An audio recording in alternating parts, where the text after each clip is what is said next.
What's up, guys? How are you? Long time no see. And then how unique is it to have three quarterbacks right now that have all been a starter in a Power 4 game?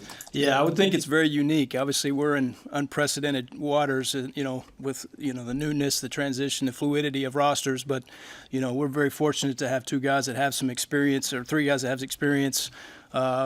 Great character, great people, fit in the room's been awesome as far as that dynamic. So excited about not only the experience that they bring, but the character and the work ethic that they bring. Can you talk about those top three? How much versatility do you see in the top three across the board? I think they all have like a different skill set to that point. They all have their strengths and weaknesses, but I think they bring a lot to the table.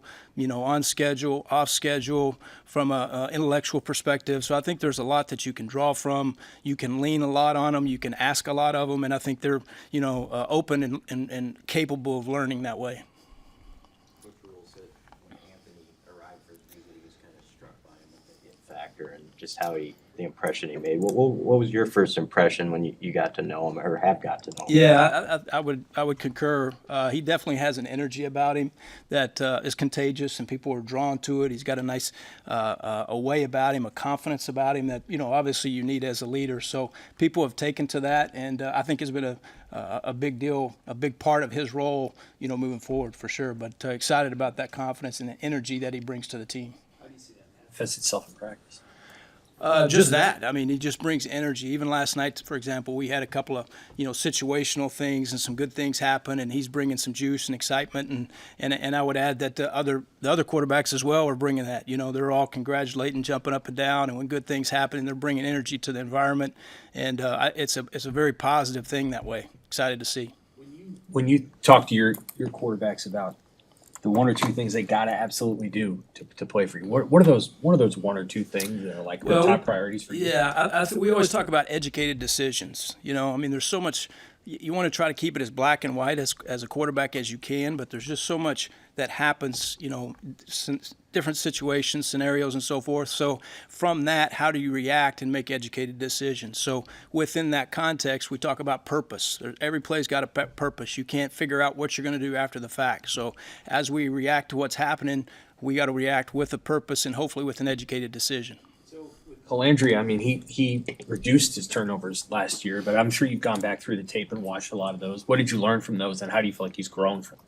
Well, he's a quick thinker. He's a quick processor. He makes decisions, and to his credit, he's convicted with those decisions. The last thing you want to do is get out there and second guess what you're doing. So I appreciate that from him from a conviction standpoint.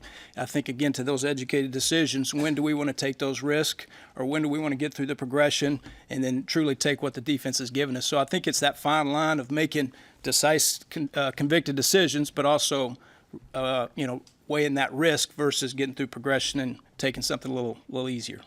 How have you seen TJ embrace the competition aspect of bringing in Anthony and then bringing Danny back? I think that's the word. He's embraced it. He's as much of a competitor as we have on the team. And to his credit, compliment to him, he's invited that, and he's supported and pushed those guys to be better, from his perspective too. And that's raised his game. I'm excited about what he's doing. He definitely has a different composure, confidence, poise about him in the pockets, making great decisions, and he's definitely stepped himself up as a leader in the team. How do you think the end of last season helped TJ's development and what he was able to learn from some failures? Oh, man, how valuable is that? Just to be able to run out there in front of 90,000 people and have to do that as a true freshman. I think just limitless the exposure that he's had to that. And it's always good when you can go back and talk about those looks in a certain game. It's like, well, hey, remember you got this versus this team, and we should have done this. And when you draw from personal experience, you really gain more from a learning perspective. So I think on a lot of levels, he's gained a lot of ground and has benefited from that. What, if anything's changed about Danny since he's gotten some playing experience? Yeah, he's just more and more confident, it's reasonable expectation. 2 years later, he's better than what he was 2 years ago. So he's got more confidence, more assertive as far as the personality is concerned. Everybody on the team loves Danny. He's got fantastic personality, very contagious leadership, very selfless, makes all the right decisions. So excited about where he's at and, again, how he's impacting the team. How much has the offense changed for him since he left Nebraska, because obviously Coach Holgerson came in late when he was here, and now obviously it's a new era with what you guys are doing. Yeah, I think the foundation, as far as terminology and basic schemes, probably similar. But as anything, there's evolution. But as I say, he's got great retention, extremely good learner. So he's picked up, the tweaks here and there very seamlessly. But for the most part, the foundation's very similar. How do you feel like Danny's personality plays into the group that you have, the room that you have, where you have three, like you said, unique to have three who started. What Danny brings to the dynamic of it, how does that impact things overall? Well, not only the experience, but just action is the most important, right? You can talk about it, but can you be about it? Can you be selfless? Can you be about the team? And all those guys, I feel like, are that in that room. Like I say, supporting each other, congratulating each other, trying to make each other better.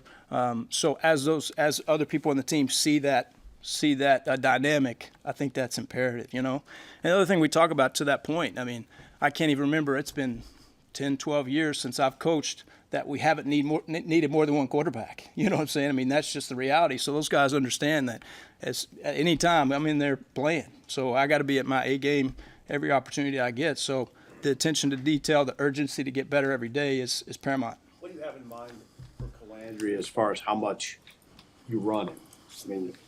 What do you Dana talk about in that regard? Yeah. Coach Tomlin always use the term prudent use, So, but I think the movement piece is going to be organic, whether it be off schedule passing, those type things. So I think you have to be, somewhat smart about that, but some will happen naturally. There'll be a handful of built-in runs. He can do that, but I don't think you want to be reckless with that. So it'll definitely be strategic and when needed. You mentioned the different skill sets. What are their strengths and weaknesses from your perspective? Well, again, the experience I think is huge, and for the simple fact of the more experience, like talking about the personal experience, the more scenarios that you get put into, the more that you learn from it. So those guys have been in live environments where they're having to see progression, work through progression, get through footwork, and the more that you see that, the more that you learn. So those guys react. The more that you're in it, they react better.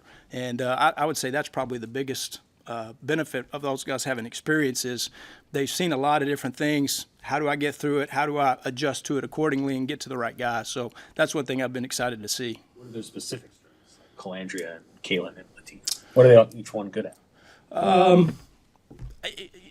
Again, probably Ant and the fact that he's had so many reps, right? He is a quick processor.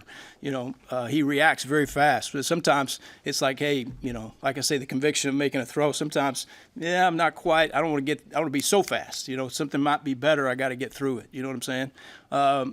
As you guys know, TJ's a very, just from a personality standpoint, very calm, very. Melancholy, if you will, personality, you know what I'm saying, and doesn't get too worked up about stuff, right? But that being said, he's making good decisions, he's reacting on time, and doing some good things that way. And then what I really respect about is Danny is he's so coachable. I remember a couple years ago we'd be teaching him, hey, let's throw this seam on this, and he's really he's trying to be aggressive and doing what you're doing, and sometimes puts himself in harm's way because he's trying to do what you coach. Well, you make some of those mistakes, and then 2 years later you learn from those mistakes and you're better. So I definitely appreciate about them, and they're all trying to move the meeting room into the practice field. So good things are happening that way. What have you seen from the new offensive line and just how that group looks with Jeep Wade and maybe how that kind of changes your view of things of what you do back there? Yeah, really impressed with those guys, man. They've, the new guys, and then even the guys, coming back with, Justin, and, I know, we're in a good place with that way. I would say I think they're learning really good. Jeep's done a good job with them. Jeep and I were together, 25 years ago or whatever it was in Division II, a long time ago, and it's been fun to be back with him and his energy and his intensity and his attention to detail. But I'm excited about those guys. Obviously, the confidence that the quarterbacks have in those guys is important as well. So I think they're playing fast and have confidence in those guys taking care of their assignments. Coach, there's currently a bill going through Nebraska legislature to help speed up the process to get Coach Osborne into the Nebraska State Hall of Fame. What has he meant to maybe you in this program, and then what do you think he means to the people of Nebraska? Well, I don't know if you can put words into that, to be quite honest. I mean, he built this place, you know. He's the foundation of what this place is and what we're looking to get back to. Thanks, Glenn. Thank you so Awesome. much. Thank you, guys.